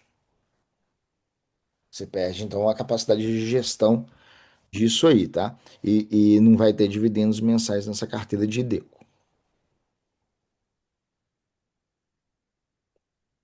No NISA, como eu falei, no NISA você pode ter os distribuidores de dividendos mensais, né?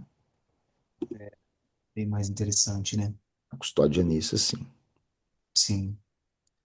Professor, antes de seguir, uma pergunta da Lúcia aqui, que é a seguinte, tá? É, Só desculpa, tá? Você pode ter imagina, a questão dos dividendos mensais, montando estratégia com fundos não pagadores de dividendos mensais, mas que paguem em períodos diferentes e que daí você consegue ter a carteira gerando dividendos mensais. Porque hoje no NISA mesmo, dos 1.400, ó, dos 2.000 você tem aqui, que eu quero dizer, você tem 2.616 fundos, dos quais 1.484 tem o NISA Seicho, que é o NISA principal, assim, que é o melhor para a gente operacionalizar esses ativos. Então, 1.484. Só que pagadores de dividendos mensais no NISA Seicho, eu não tenho nenhum. Nenhum dos ativos que efetivamente pagam dividendos mensais, eles são elegíveis a NIS.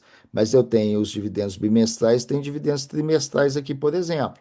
Então eu posso selecionar ativos daqui que mesmo eles não pagando mensalmente, mas eu posso ter um jogo de um conjunto de ativos que ele tem bimestres e trimestres diferentes do outro, de modo que todo mês eu tenho provisionamento de dividendos chegando na minha conta. Entendeu? Então é factível ter a minha carteira ter dividendos mensais, mesmo os ativos não sendo pagadores de dividendos mensais.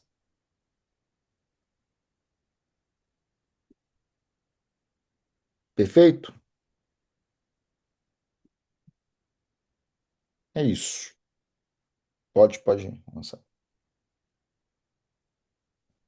Você está falando aí, mas está fechado. perdão, professor, podemos seguir. Ó, a Lúcia, ela fez uma pergunta aqui. A carteira, entendi que o ideal é com aportes mensais, semanais para longo prazo. Para idosos, teria forma viável a curto prazo para quem pretende usufruir de rendimento daqui a 5 anos em torno de 50 mil por mês?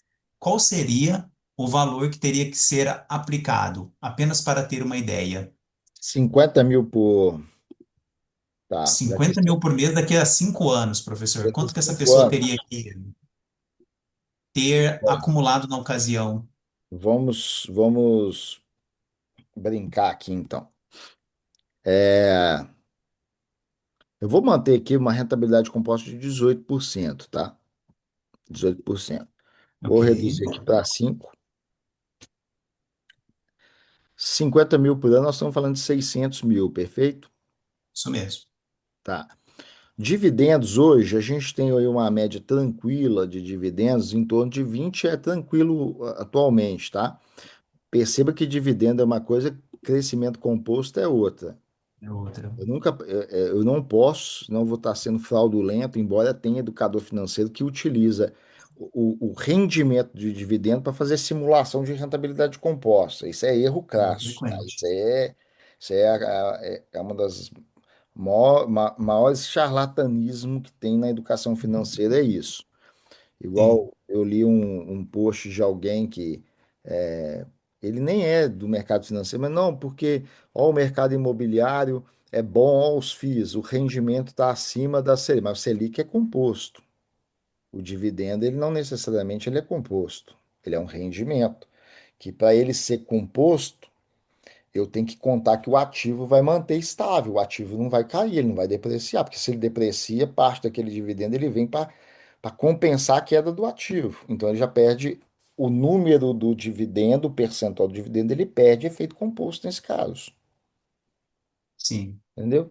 Assim, para quem educa deveria ser fácil de entender isso, mas a galera meio que pô, quanto que o ativo está pagando? Ah, tá pagando 25%. Então, ó, tá pagando 25% de dividendo. Então, se você pega 25% e investe durante os 5 anos, você vai ter. Não, não é isso. A gente tem que entender a diferenciação. Uma coisa é dividendo, sim, outra coisa é a capacidade de entrega composta do ativo. Tá? Então, nós sim. vamos fazer essa distinção aqui sim. Então, vamos imaginar 18 de capacidade composta. Ó, daqui a 5 anos, Lúcia. Nessa lógica, tá? Dos 50 mil, 5 anos você acumulou 4.636.081. 20% disso vai dar os 926, você já vai estar ganhando 50% acima, né? Então, algo em torno de 75 mil, não 50 por mês, 75 mil. Mesmo que eu desconte a inflação, ou seja, esse valor aqui descontado a inflação, esse valor daqui a 5 anos, se eu considero a inflação no Japão de 2%, desconta essa inflação. Então, esses 4.636.000 lá daqui a 5 anos, eles vão ter o poder de compra de 4.368 hoje. Aí eu aplico o dividendo yield de 20%, que a gente consegue ter ativos na média aí, entregando 20% de dividendos. Aí está aqui considerando o valor futuro de dividendo, trazendo a valor presente descontado a inflação, a gente tem aqui 873, se você dividir por 12, você vai perceber que já dá mais de 50 mil, tá? Como é 50 mil que ela quer, então nós vamos diminuindo aqui o aporte para a gente ir chegando aqui em 600, tá? Vamos diminuindo o aporte aqui, 40. né? Tá vendo? 600, então vamos jogar, vamos agravar aqui, aí já dando 600, tá? Então, 35 se mil. mantivermos, se conseguirmos aí uma rentabilidade composta de 18% ao ano, 35 mil por mês, 18, 5 mil, você tem um montante aqui que gera para você o dividendo. Bacana. Só que vou provocar aqui, tá? Existem formas, porque assim, uma coisa é eu enxergar renda passiva de dividendo.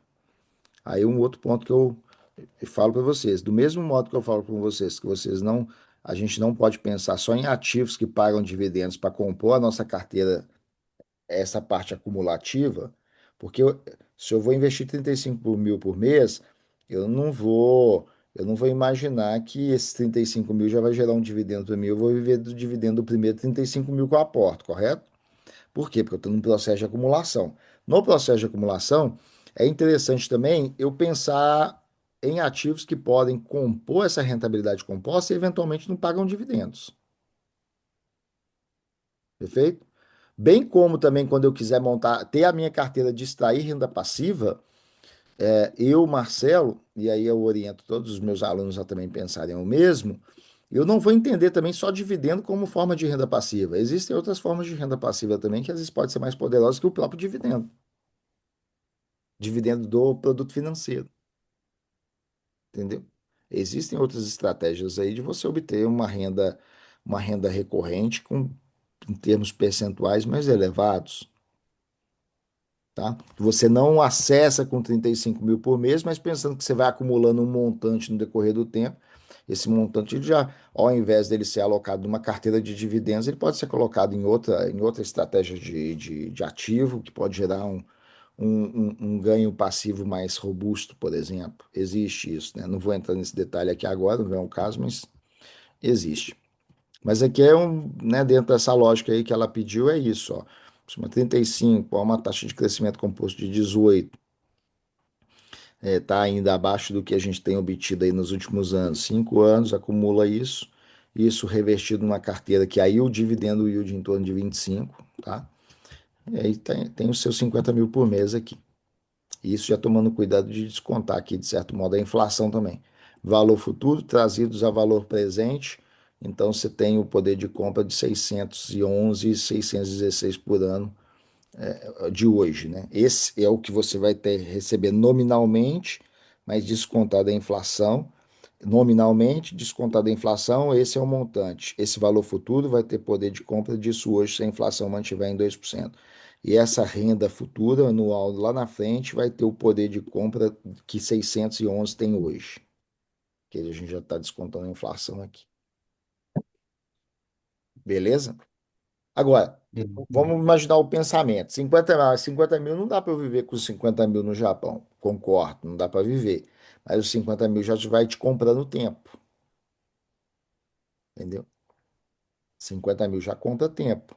E já compra 30 horas de Zangueou a 1.500. Vamos imaginar uma pessoa que ganha 1.500 na hora extra, ela já, 50 mil já é 30, um pouco mais de 30 horas extras, que a pessoa pode deixar de fazer para ocupar esse tempo com ideias de negócio que ela pode ainda reforçar, trazer mais dinheiro imediato para ela de uma forma mais robusta.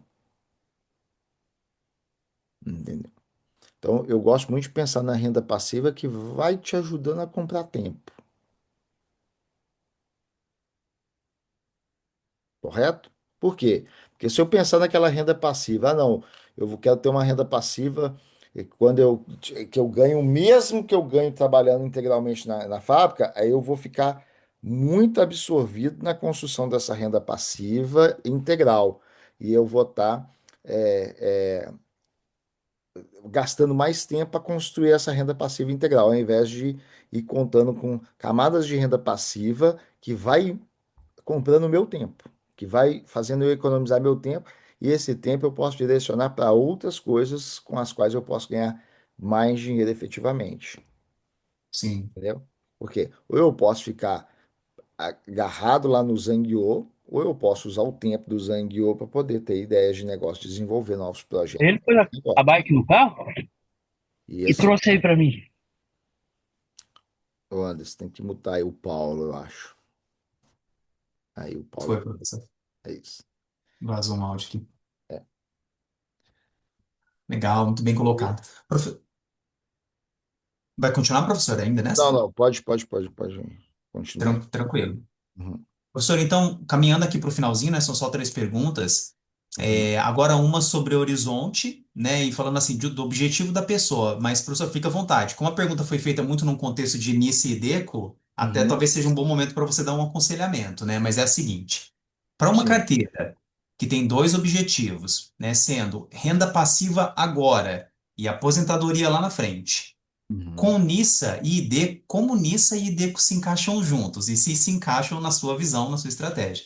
Existe É. uma forma de usar os dois ao mesmo tempo de forma inteligente ou você talvez diria, não, segura a mão no Ideco aqui que a gente tem estratégia melhor. Então, eu queria escutar você. Não, assim, a pessoa pode usar os dois simultaneamente, tá? Aí eu falo por mim, eu, Marcelo, eu não tenho intenção de utilizar IDECO, Ok. mas eu também não posso é, me colocar como um padrão geral para as pessoas. Aquela pessoa que quer utilizar IDECO, que pode, faça isso. Mas nesse aspecto aí, a única coisa que eu recomendo é você tem a convicção que você vai continuar trabalhando e contribuindo até os 60 anos de idade no Japão? Ah, não sei, talvez daqui 10 anos eu estou querendo ir embora. E daqui 10 anos você está querendo ir embora para onde? Daqui 10 anos você vai ter quantos? Ah, vou ter 50 anos. Então esquece, Deco. Ok. Esquece. É. Entendeu? É isso. Então não faz sentido. Então você tem que entender qual que é. Não, daqui tanto tempo eu estou querendo já mudar meu rumo, estou querendo tirar um ano sabático, mudar aqui meu estilo de vida, é, quero voltar para o Brasil, quero ir para a Austrália, quero ir para os Estados Unidos, quero ir para outro lugar, quero empreender com isso, quero trabalhar fabricando prancha de surf lá na Indonésia, então esquece dele. Faz total sentido, porque eu iria precisar da liquidez e ela estaria travada no programa de redução de imposto, né, para você. Isso, entendeu? Hum, E aí, como ela não é um produto de renda fixa, que você, ficou travado lá, mas ela vai ganhando resultado. Não, ela é renda variável. Você tem outra, exato, você tem tem que isso entender, o também. ponto é, o IDECO é renda variável. Ele é, a IDECO, aliás, desculpa, o IDECO é a conta de custódia, mas os seus investimentos são em ativos de renda variável. Renda variável, Exatamente. Então, se você não tiver uma gestão contínua e de repente você estancou, você não está investindo mais e deixa os ativos lá. Esses ativos você pode perder um efeito de rentabilidade dele pela falta de aporte. com certeza. Deixar de Pela, trabalhar na composição pela falta do de andamento do aporte e custo, pela né, falta de professor? liquidar os ativos. Ele ficou lá. E É, amanhã você tá, aí você já não exatamente. tem mais você não tem mais, se você não está contribuindo, não tem um porquê mais você usar. Se você não contribui, você não usa mais a questão tributária. Você não tem como usar como Sim, redutor de impacto tributário, entendeu? E aquilo que você usou em algum momento, o ativo pode começar a você destruir rentabilidade pela falta de aporte e falta de gestão dessa carteira. Ela está travada. Então, é um ponto que você tem que ter ciência disso. Então, talvez muito de bom. tudo que eu falei dos critérios, ganha mais de 4 milhões e 400 para de fato ter observar um benefício legal com a redução de impacto tributário, ou vai destinar no máximo 15% da sua renda. Talvez o mais importante dos três critérios que eu sempre oriento você tem certeza que vai continuar trabalhando fielmente, contribuindo todo mês, ganhando salário no Japão e até os 60 anos de idade? Esse é o ponto central, tá? É, E o ponto que eu falo dos 15% no máximo, dos 15% da capacidade de investimento, que você pega uma pessoa assim, eu consigo investir no máximo 30 mil por mês. Beleza.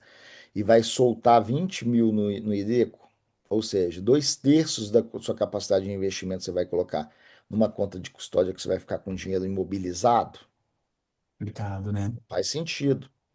Quando eu Sim, comecei a fazer investimento, tinha uns 2 anos que tinha uma turminha aí, eu posso falar inconsequente, que orientava brasileiro no Japão a sair fazendo IDECO, entendeu? eita. Assim, Hum, aí é isso, né? Então, assim, orienta a turma a fazer o que importa é eu vender conhecimento, entendeu? O que importa é eu vender conhecimento e eu te induzir a você colocar seu dinheiro aí em coisas que depois vão ser ineficientes do ponto de vista estratégico para você. Então é esse pensamento que reinava, né? Então, assim, é ruim, né? com certeza. A gente tem que, no processo de ensinar, de educação financeira, a gente tem que entender, eu não digo nem respeitar em primeiro lugar, mas entender a realidade de quem a gente está ensinando. Qual que é a nossa Orientando, né? realidade? Imigrante, Sim, imigrante, sim, entendeu? Pelo menos as micro tendências, não é nem mais micro tendência, as tendências que se formam para a vida de imigrante no Japão, vocês estão vendo aí. E eu não estou inventando. É dado aí. Cada vez um aperto, mais uma restrição maior.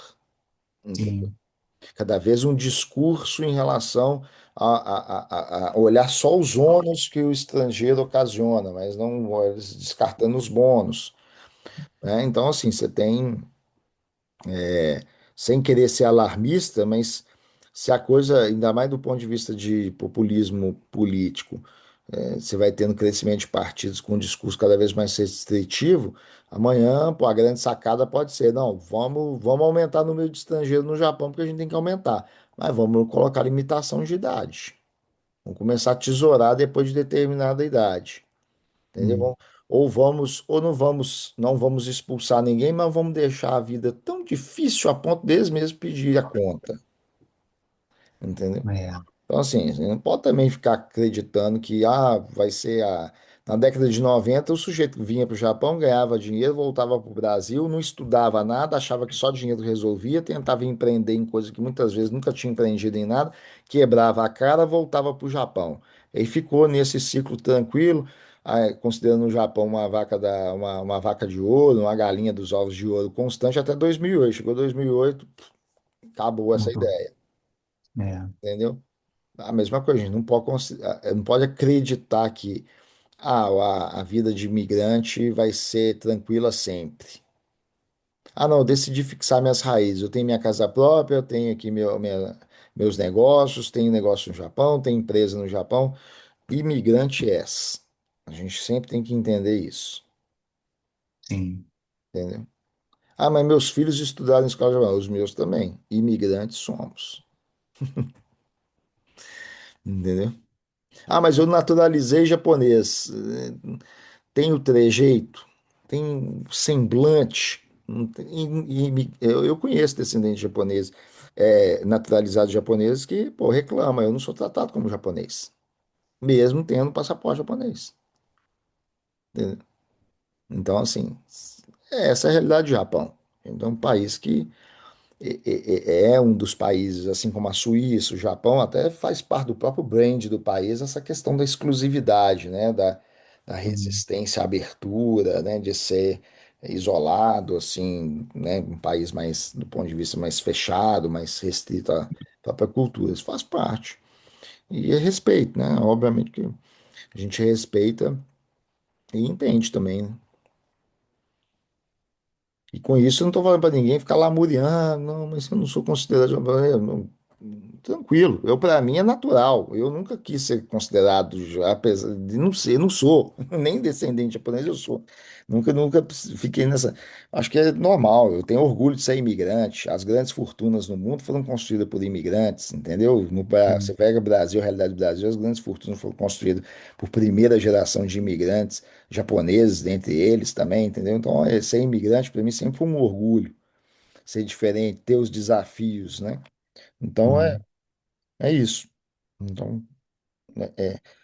Agora, na preparação de construção de patrimônio, a gente tem que levar essas coisas em consideração. Perfeito. É isso. Nunca perder de vista, né? Professor, caminhando então por finalzinho aqui, uma pergunta Uhum. sobre caminho, né? Principalmente dos nossos ouvintes aqui, e para fechar algumas que estão no chat ali que estão esperando. Uhum. Professor, alguém que está ouvindo a gente aqui agora, nunca usou Nissa nem Ideco e quer começar. Qual que é o Sim. primeiro passo concreto que essa pessoa pode dar ainda essa semana, do seu ponto de vista? Ó, nisso, se tem conta em corretora, é começar a investir, sem medo. Às vezes eu deparo com muita gente, pô, mas eu fico com medo, eu perder dinheiro. Todo mundo que tem medo de investir sério, investir em coisa séria, já está perdendo dinheiro em alguma coisa. Se pegar, abrir o orçamento dessa pessoa, a gente vai ver que ela já está perdendo dinheiro em algum ponto. Porque, É, assim, pessoas que investem, ela tem uma percepção de finança, de gestão financeira maior do que quem não investe. É uma outra coisa. Assim como eu falei anteriormente, né? Se você não investe, a sua carga tributária é maior do que a minha. E se você não investe, certeza absoluta que a sua gestão financeira ela é mais deficiente do que quem investe. Ah, mas eu não tô, fico com medo, será que eu vou perder? Será que isso é para mim e tal? Tá, você não precisa investir não. Só abre seu orçamento, vamos começar a refletir sobre o seu orçamento junto, você vai ver que você vai estar perdendo muito mais dinheiro ali por muitas bobeirinhas que tem no seu orçamento. Entendeu? Então, tem conta aberta em corretora? Usa nisso. Não tem conta? No processo de abertura de conta na corretora, você vai lá abrir o NISA lá no mesmo processo. Você vai escolher o NISA. A abertura do NISA é simples. É você escolher lá que você quer NISA, clicar em dois botõezinhos lá no processo de abertura de conta corretora, pronto, já está cadastrado no NISA. O restante é burocracia, que pós abertura de conta leva alguns dias para corretora comunicar os EIMUXOR lá e já está apta a usar NISA. Beleza? É isso. isso aí. Professor, muito bem colocado. Agora deixa só eu fazer a última pergunta aqui, que é do Gustavo. Aliás, tem também a do Alan aqui. Então vamos lá. Uhum. Professor, Poderia falar um pouco sobre SDGs e qual fundo investe nesse termo, que é bem extenso aqui no Japão? Tenho visto muito o símbolo, que é um redondo multicolorido, e a É Ceasa da Agenda 2030 da ONU, de né? sustentabilidade. É. Se você vê isso, professor, também como um bom investimento, enfim. Então, novamente, né, assim, isso daí é uma pauta, né, colocada aí, Agenda 2030. Você vai ter os críticos aí dessa agenda globalista, vamos chamar isso de Sim, agenda globalista, né? É, mas é o novo ESG, que é o S o E ESG. de ambiental, o S de social e o G de governança, tá? É a mesma pauta. Esses movimentos, eles vêm sempre na esteira de uma tentativa de confinamento ali, entendeu? Como foi o ESG? Cria-se ali, não, agora o bom é investir em empresas que respeitem aí o meio ambiente e o social e tá. Você vai ter muita empresa que é só propaganda. Você pega empresas japonesas, quando você tinha a lógica aí da... Quais empresas japonesas que cumprem plenamente a parte social nos padrões ocidentais, que é o que encabeça essa pauta? Eu desconheço empresas japonesas que cumpriu o S da forma como o mundo espera. Exemplo, dando cargo de chefia para mulheres. As empresas não têm, as japonesas não têm. O cargo de chefia de mulher assumindo uma posição social maior dentro das empresas, ele é ridículo. Assim, é bem pouquinho. Então, assim, aí por aí você já tira. Pô, estou investindo aqui nas empresas japonesas que cumprem aqui as questões de sustentabilidade, ambiental, social e governança. Tá, até ambiental e governança você tem, mas social não tem. As empresas japonesas elas pecam nos critérios de parte social que se espera, entendeu? Então, eu não ficaria preso aí nessas pautas, não, entendeu? Investimento é isso aqui, ó. Investimento é isso aqui, ó. Eu tenho esse material que não é para essa coisa de hoje, mas já que está próximo aqui. Investimento é isso aqui, ó. Primeiro temos que verificar se há como estimar de maneira sensata uma faixa de lucro para um período de 5 anos no mínimo. Se a resposta for sim, compramos. Muito Desde que bom. estejam à venda por um preço razoável em relação ao limite inferior da nossa estimativa.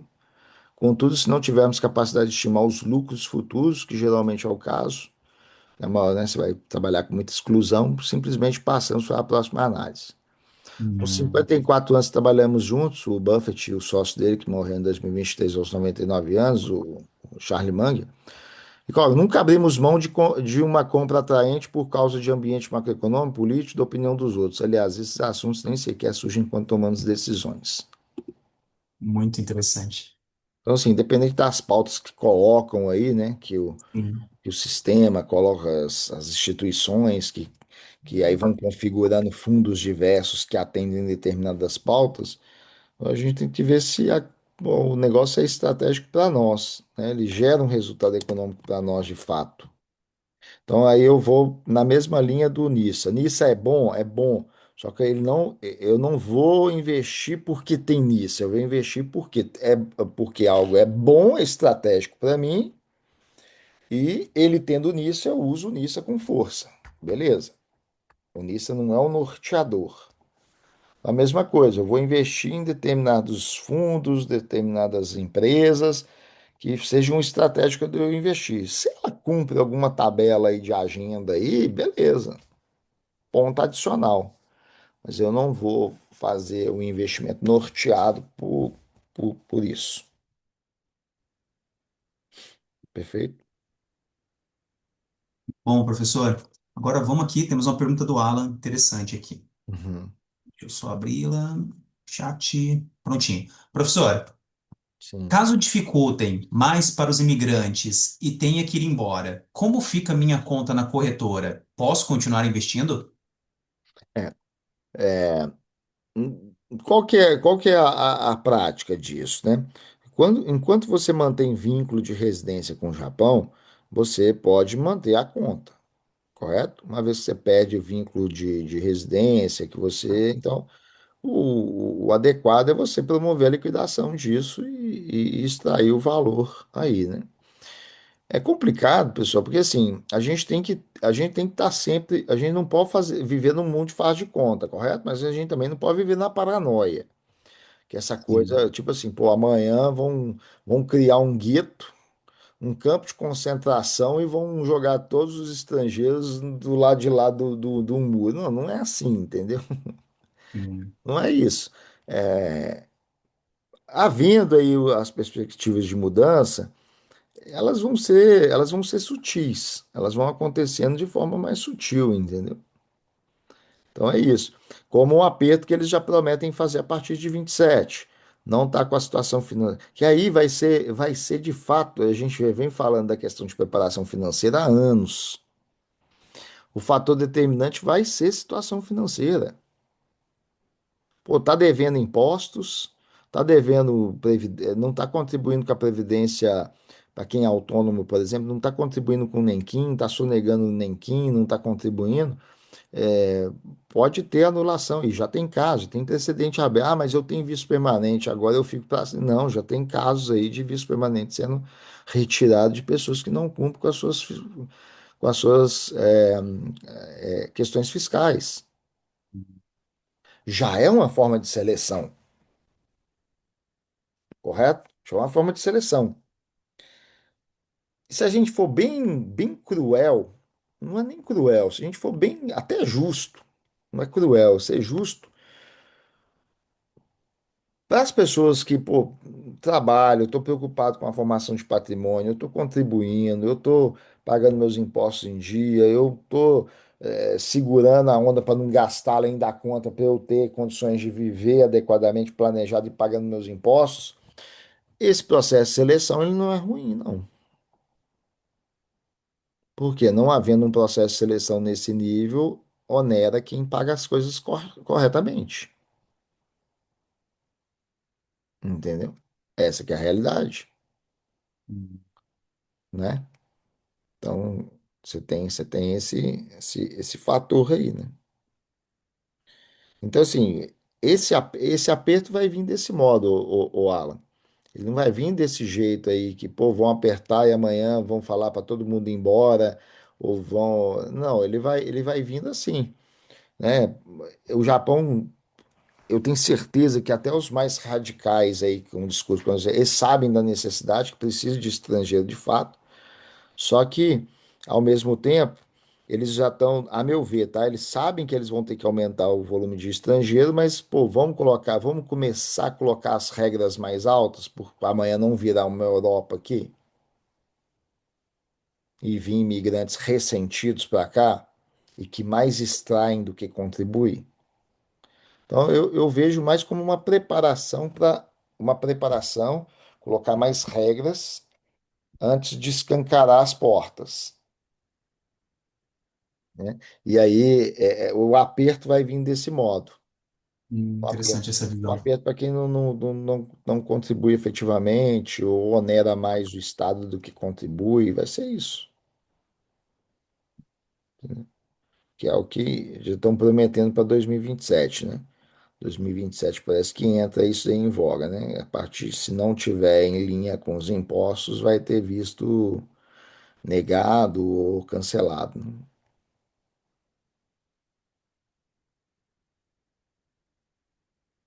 Então, tende a ter esse aperto.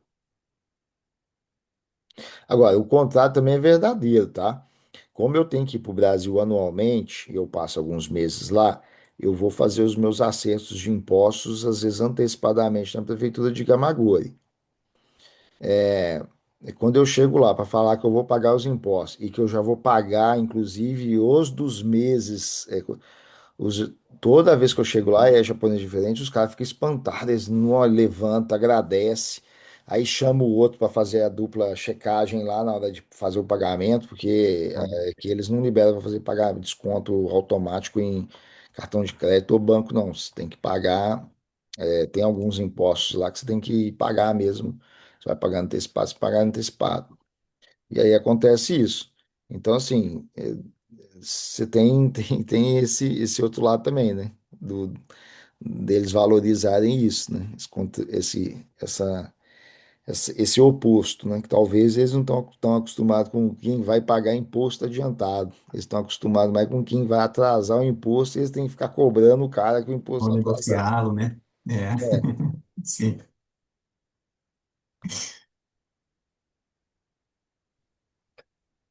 Isso aí, muito bom. Professor, hoje a aula foi bem bacana. Deu para entender melhor aí a questão do NISA e do IDECO, né? sim. Bem bacana. Pessoal, alguém mais quer aproveitar esse momento para tirar dúvidas com o professor? A gente já terminou as perguntas do roteiro, respondemos as de vocês do chat. Então, quem eventualmente quiser abrir o microfone, fazer uma última pergunta. Senão estamos encerrando, né, professor? Isso. É, eu até estou um pouco meio coisa por conta do fuso ainda, né? Eu confesso que ainda não, Mas não, nem parece, viu, professor? Tá bem. não, Para quem mas, acabou de chegar, pô, tá me, às vezes eu tenho, durante o dia mesmo, eu fico ali com mais, que começa a falar aqui, assunto que a gente já domina é mais tranquilo, né? Mas se mais fosse tranquilo, participar de uma né? reunião que não é assunto habitual, minha bateria social já estaria lá embaixo. Imagina. Mas essa parte do fuso ainda atrapalha um pouco nos primeiros dias, né? Ô, Anderson, mas é isso aí, tá? Então, assim, vamos aproveitar que você tem isenção de NISA naquilo que é bom ter NISA. É, tem as contas de custódia. Se aqueles que querem, né? Pô, eu quero ter o IDECO também, beleza, né? Embora a gente faça aqui algumas ressalvas em relação ao tipo de produto e a limitação também a determinados tipos de ativos, né? São só 38 fundos dentre 2.616 que você tem acesso a colocar no IDECO, né? E você que tem que fazer a gestão disso, é você que tem que fazer a gestão dessa carteira e entender que se você cortar esse fluxo, fica travado lá e você perde toda a capacidade de gestão mais efetiva, né? Então é mais isso aí. Agora o restante é detalhe, né? Agora o NISA mesmo, o NISA você tem que usufruir, né? Podendo usufruir, usufrua, igual a gente já pontuou, né? Vai ter ativos que não vai ter NISA e tudo bem. Eles fazem sentido para a tua carteira. Dá para você construir uma rentabilidade legal com esses ativos que não tem NISA? Dá. Compensa eu ter eles, mesmo ele não tendo a isenção? Pô, compensa. Então, tenha esses ativos também. Então, a gente vai usar a conta de custódia de isenção de impostos de forma estratégica, não como fator crucial. É isso. Bem, professor, muito bom. Inclusive, o pessoal está elogiando bastante aqui, tá? A Ana disse que foi muito esclarecedora, a Lúcia disse que foi muito boa a explicação, o Ulisses disse que ajudou bastante, né, a entender melhor esse assunto. Juliana disse que foi muito esclarecedor, a Aparecida agradece, então muito obrigado aí pela generosidade e desejo melhoras aí, professor, do jet lag aí. Não, tem que ter. É isso aí, pessoal. Aí a gente encontra na semana que vem, para a gente discutir mais sobre investimentos. Excelente. Muito obrigado então, professor. Muito obrigado a todos que participaram aí. Boa noite. Bom dia, Anderson, para você. Boa noite, pessoal. Fique com Deus aí. Até a próxima. Boa noite Valeu, a professor. Muito todos. obrigado. Bom dia para Boa vocês. noite. Tchau, tchau. Boa Abraço. noite, Tchau, tchau. professor. Boa noite. Boa noite. Ó, você botou? Não. Ela botou? Não são